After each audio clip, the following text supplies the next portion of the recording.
பரிசேயர் சதுசேயர் என்பவர்களின் புளித்த மாவான உபதேசங்கள் மேல் எச்சரிக்கையாக இருங்கள் என்று இயேசு தன் சீஷர்களிடம் சொன்னார். அதாவது, புளித்த மாவானது புளிக்காத மாவை எப்படி புளிக்க வைக்கின்றதோ அதுபோல அவர்களின் தீதான உபதேசங்கள் மற்றவர்களை மாற்றிவிடும் என்று சொன்னார்.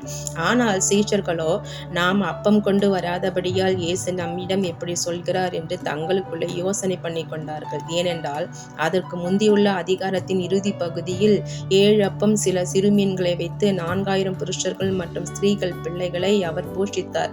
5000 பேருக்கும் மேற்பட்டோரை போஷித்து மீதியானதை 12 கூடைகளில் எடுத்துக்கொண்டு வந்தார்கள். ஆனால் இங்கு 7000க்கும் மேற்பட்டோரை போஷித்த போது மீதியானவைகளை எடுத்துக்கொண்டு வரவில்லை. எனவே அதைதான் இயேசு சொல்கிறார் என்று சீஷர்கள் நினைத்தார்கள். இயேசு அவர்கள் நினைவுகளை அறிந்து 5000 7000 பேருக்கும் அதிகமான கூட்டத்தையே போஷித்து மீதியானதை எடுக்கும் அளவிற்கு தேவன் போதுமானவராக இருந்தாரே, அது உங்களுக்கு நினைவில் இல்லையா என சீஷர்களை இயேசு தெளிவுபடுத்தினார்.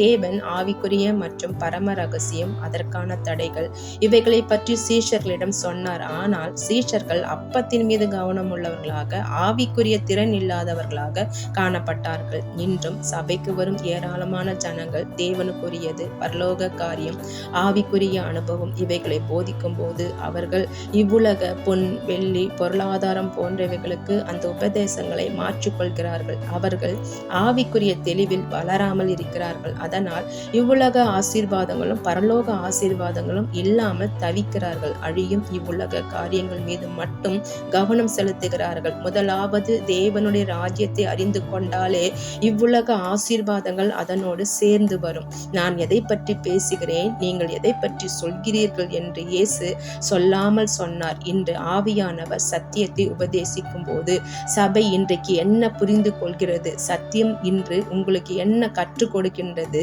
நீங்கள் என்னதான் புரிந்து வாழ்கிறீர்கள் என்ற கேள்விக்குறி சபையில் காணப்படுகின்றது. சத்தியத்தில் வளருங்கள், வசனங்களை அறிந்து கொள்ளுங்கள், ஆவியில் அனலாக தெளிவாக உற்சாகமாக இருங்கள்.